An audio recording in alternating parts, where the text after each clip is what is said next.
Hablaremos de Francia en 1848, la caída del régimen de Luis Felipe y las elecciones que se produjeron luego del golpe de Estado. Luis Felipe era un rey hijo de Felipe Igualdad, aquel que en definitiva fue un regicida en cierto modo, a pesar de ser él perteneciente a una familia real, de algún modo permitió la ejecución. Sí, claro, absolutamente, y además se lo condenó por eso, de las buenas familias. De Luis, ¿no? Bueno, este era el hijo, Luis Felipe, un rey de aspecto un poco desgraciado, ¿no? Decían que tenía una cabeza como una pera, así lo dibujaban los caricaturistas de los diarios. Pues les gustaba a aquellos mismos caricaturistas o periodistas decir o inventar que se le caían los pantalones. Esos inventos son siempre muy eficaces, ¿no? Bueno, lo cierto es que aquel régimen era un régimen bastante corrupto o escandaloso, quizá más que corrupto. Había algunos escándalos que rodeaban la corte del rey, que sucedieron poco antes de la revolución de 1848. Citaré algunos. Dos pares de Francia, por ejemplo, Monsieur Test y el señor Cuviers, fueron descubiertos en desfalcos y actos de corrupción muy evidentes. Bueno, claro, eso no basta para hacer caer régimen alguno, pero suman. El conde Mortier parece que trató de matar a su mujer, la tiró al río en un día de invierno. Y yo que la tiré al río creyendo que era mozuela. Pero la señora pudo cruzar a la otra orilla, era una buena nadadora, ¿no? No solo era una buena nadadora, sino una mujer astuta, porque si hubiera nadado hacia la misma orilla, a donde estaba el conde Mortier, bueno, corría el riesgo de que Mortier la arrojase nuevamente, ¿no? Pienso ahora en la mamá de Nerón, que navegaba en un lago, en su barca, y llegaron los esbirros de su hijo, que había tenido la idea de matar a su madre, ¿no? Era Nerón, después de todo.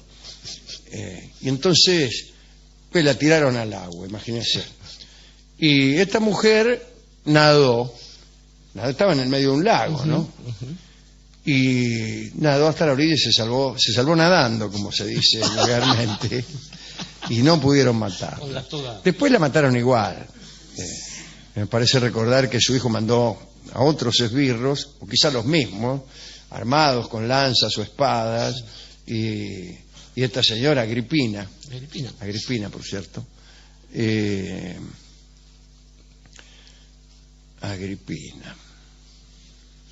Agripina fue mujer de Claudio. Fue mujer de Claudio y madrastra de Británico. Sí, o madre de Británico.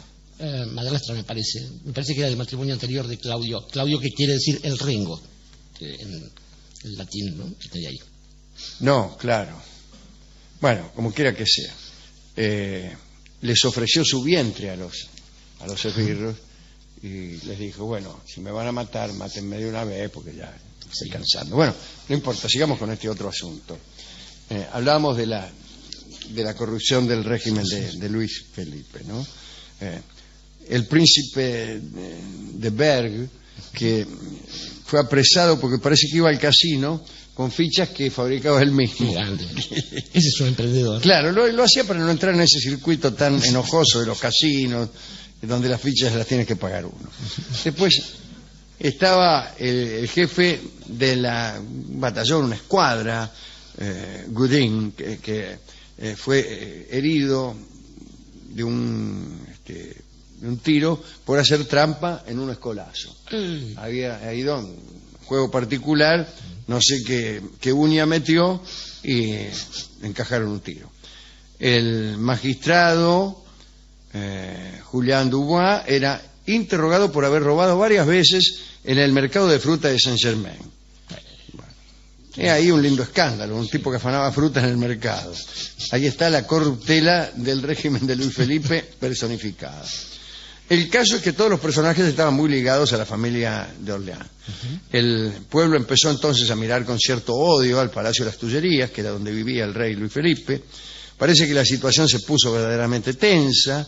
La clase burguesa había crecido con el comercio mantenido con las colonias africanas de Francia, pero los obreros de los talleres se morían de hambre. Además, no podían competir con un monstruo industrial como era Inglaterra en aquellos años. Parece que los productos ingleses invadían Francia, eran más baratos. Entre algunos hombres iniciadores del Partido Socialista francés y los mismos obreros, se organizó la revuelta. Y se levantaron, como saben ustedes, aquellas barricadas en los bulevares.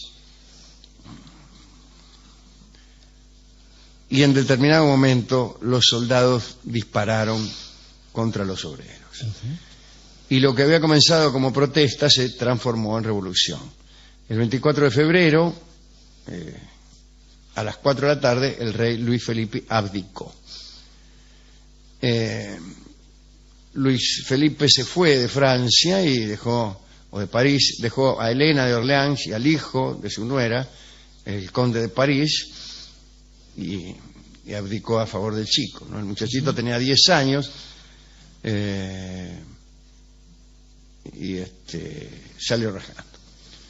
Se embarcó hacia Inglaterra con su esposa, María Amelia, y allí murió 2 años más tarde.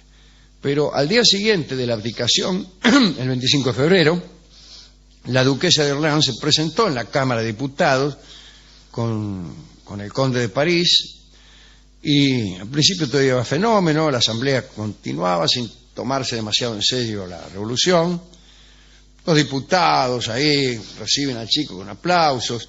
Ahí el presidente Dupont se inclinó respetuosamente para saludarla. Ya quiso proclamar al chico, al conde de París, al rey de los franceses. Y en ese mismo momento apareció un grupo de revolucionarios. Entraron unos tipos, empezaron a gritar abajo la regencia, viva la república, y todo se convirtió en un caos. El chico fue tomado del cuello por un tipo que lo quería ahorcar. Bueno, un guardia pudo liberarlo, se lo devolvió a su madre y la madre salió rajada. Claro. Bueno, todos rajados, ¿no? 2 horas después el pueblo saqueó las Tullerías. El 26 de febrero se proclamó la república.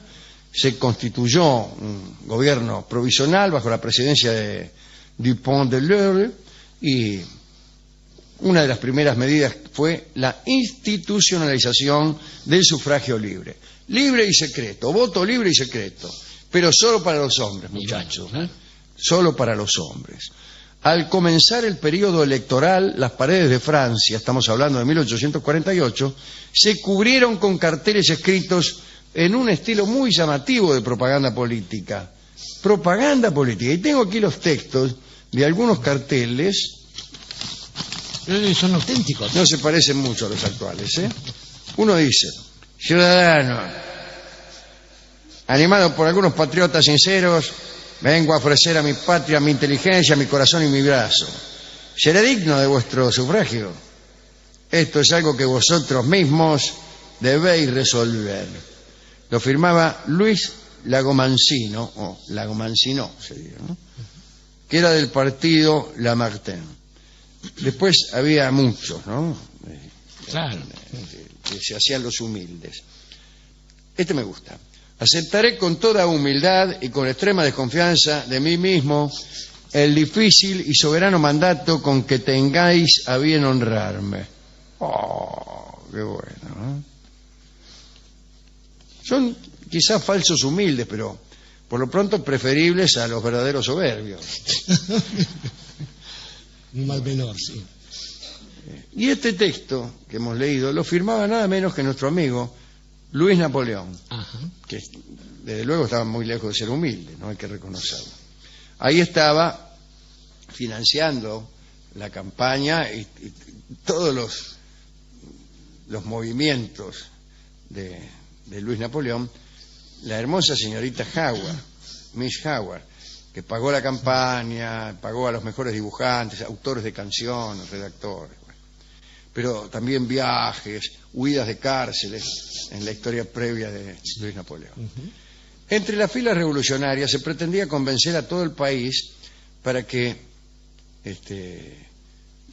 siguiera los movimientos, repitiera lo que había ocurrido en París, vamos. Es decir, asalto y caos. Claro. En Lyon decían: Francia, sé digna de París, libera al mundo. Dios lo quiere o bien no existe. Extraordinario, ¿no? Es buenísimo. Y se toda una cuestión teológica había allí. Dios quiere esto, y si no lo quiere será porque no existe. Claro. Una verdadera paradoja, ¿eh? Muy bueno. Bueno, el señor Jean Julie, que era un comerciante, que después fue expulsado, lo echaron de los comicios, no sé por qué, se promovía de una forma bastante extravagante. Extravagante no, extravagante. Decía: soy hijo de un pintor de brocha gorda del emperador difunto, o sea, del otro Napoleón. El verdadero. Sí, se refería a Napoleón I. Napoleón Bonaparte. Y dice: me presento hoy con una superioridad viril más fuerte que nunca. Extraordinario. Estaba en celo.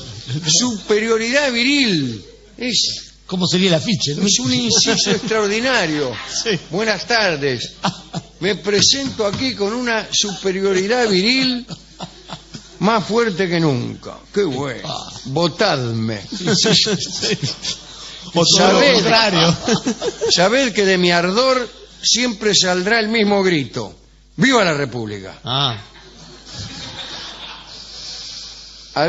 Qué grande, el tipo parece que en el momento cúlmine de los momentos ardientes, de los encuentros ardientes, salía siempre el mismo grito: ¡viva la República!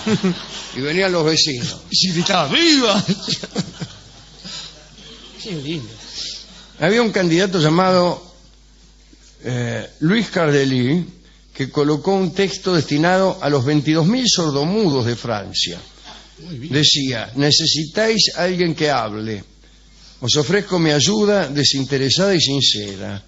Si necesitáis una voz que defienda vuestra causa, yo seré esa voz. No lo votaron.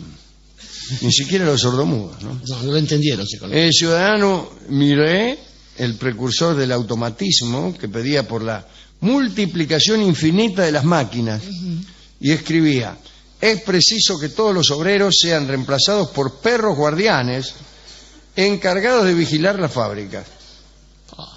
Después las máquinas harían todo, ¿no? Esta manera de pensar las cosas por la mitad, no crea que ha terminado en 1848. No. Bueno, y vinieron las elecciones. Tenemos acá incluso los resultados a ver. de las elecciones a boca de urna, sí. de 1848. El 10 de diciembre de 1848. Quedaron así las cosas. ¿Dónde van a encontrar un programa que les dé? Por favor. El escrutinio. La información. Un poco lento el escrutinio. A ver. Mesa 34 de Necochea. Estamos ganando Necochea. Ganó Napoleón. No, se equivocaron eso. Bueno, total de votos 7.327.345. De esos, un afán, 5.500.000 fueron para Luis Napoleón. Los otros candidatos que fueron aplastados, ¿no? Cavaignac, 1.400.000. Ledru-Rollin, 370.000. Raspail, 36.000. Lamartine, 17.000 y 12.000 votos anulados. Bueno. Andá a saber por qué se lo habrán anulado, ¿no? Bueno, sin embargo, iban a ocurrir cosas muy extrañas, ¿no? Y voy a contar una pequeña historia de algo que sucedió en aquel momento, en aquella revolución que culminó con el derrocamiento del régimen de Luis Felipe. Por ejemplo, había un tal Born, inventor de máquinas para la guerra, máquinas, por ejemplo, que podían lanzar 300 bolas o paquetes de metralla por minuto. Bueno, este Born convocó a las ciudadanas de París a alistarse en un nuevo regimiento llamado las Vesuvianas. Epa. Las Vesuvianas. Sí, señor. Acá lo habían escrito con B larga todas las veces. Pensaron más en un beso que en un Claro, volcán, sí. ¿no? Claro, Con no. el Bian. Viene del Vesubio. Vesuvianas. Para ser admitidas allí era necesario tener 15 años por lo menos y 30 como máximo y no estar casadas. Qué lindo club. Sí, qué club. Entonces el señor Born hacía que las mujeres se presentaran en la calle, en la calle de Saint Napoleón y él las elegía. Iban todas las minas y el tipo elegía. No sé por qué dice Saint Napoleón acá. Yo sé, era en la calle Saint Honoré, que es en la calle paralela a Rivoli, donde vivía Chopin.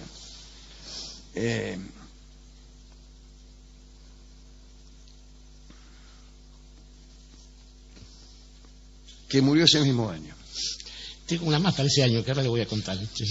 Y para ese día que nombró usted, es curioso, ¿eh? Estas coincidencias, Mire, ¿no? sí.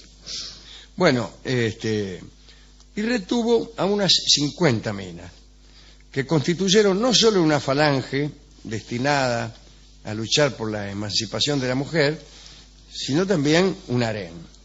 Así que en lo de este muchacho Born eran alojadas, alimentadas, recibían 10 francos por mes, llevaban uniformes, llevaban una pequeña falda con kepis, charreteras, algunas usaban pantalones, se dividían en 3 cuerpos, que eran obreras, vivanderas y enfermeras. Y cada noche Born iba al club Legión de las Vesuvianas y en el transcurso de la tercera reunión, viendo que el auditorio ya estaba preparado, dijo a los gritos: utilizad vuestro cuerpo libremente, probaos a vosotras mismas que sois seres libres y que tenéis derecho a llamar a los republicanos. Y allí las minas empezaron a hacer lo que querían. Sí. Y nunca hicieron otra cosa que atender ahí en el club, Vesuvian. que fue una maravilla de orgías Para eso querían la democracia. y ¿ves? de momentos no políticos, pero que ayudaron muchísimo. Pero ¿cómo? Después, Luis Napoleón dio su propio golpe. Si primero ganó estas elecciones y una vez elegido presidente, organizó otras elecciones que eran para ver si la gente quería que él fuera emperador. Y se coronó como Napoleón III, considerando al segundo al rey de Roma, el chiquito. El hijo de Napoleón I. O sea, Napoleón I fue el Napoleón que todos conocemos. Napoleón II fue el hijo que tuvo Napoleón con María Teresa de Austria. Y Napoleón III fue un chico que no llegó demasiado. No llegó, murió muy jovencito y tercero fue él. Así que la República, que surgió con el golpe de Estado que derrocó a Luis Felipe, tuvo una vida muy corta. Muy corta y sin la gloria que le supo dar a Francia y en gran medida al mundo. Algunos somos bonapartistas tardíos, pero el primer imperio, ¿no? El de Napoleón, que bueno, distribuyó por ahí nada menos que el Código Civil, ¿no? El Código Napoleón. Usted porque es un poco bonapartista. Yo soy un poco bonapartista y por así me llaman. Salvo cuando voy a España, que ahí me vuelvo nacionalista. Pero estaba pensando, Alejandro, usted nombró un Monsieur Test, que es un nombre que después se vuelve más caro, más querido para este programa, que es el personaje de Paul Valéry, ese hombre que fue quemando todos los libros que tenía en su casa, y que guardaba algunos nada más, porque eran los que merecía consultar cada tanto. El resto o lo sabía o no servían para nada, y trataba muy mal a su mujer, no a la suya sino a la de él. Y su interlocutor le pregunta un día a la mujer: ¿cómo aguanta esto? Dice: bueno, es un poco rústico, Monsieur Test, pero usted no sabe, ese momento en el año en que él me sonríe y me trata bien, eso es amor.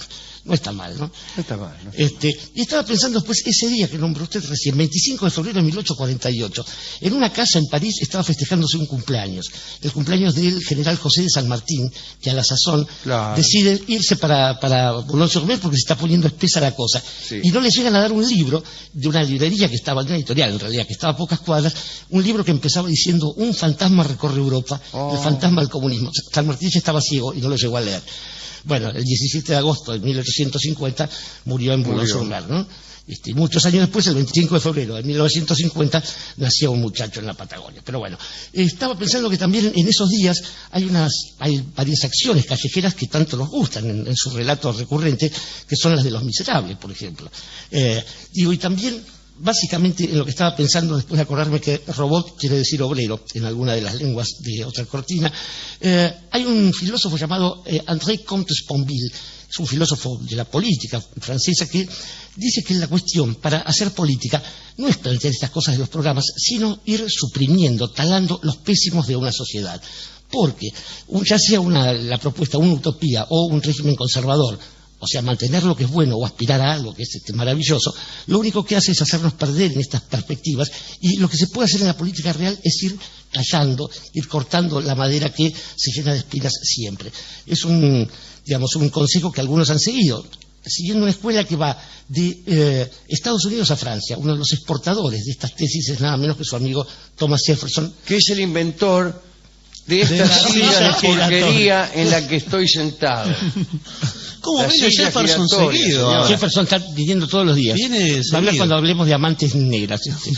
Bueno, y finalmente lo que quería decir de todo esto, Alejandro, es que hay una serie de gestos de imitación, que son los que critica Comte-Sponville, en los políticos, que toman un modelo de algún lado y lo reproducen en su propia casa. Y esto no está bien, porque el modelo, si no se adapta, no sirve.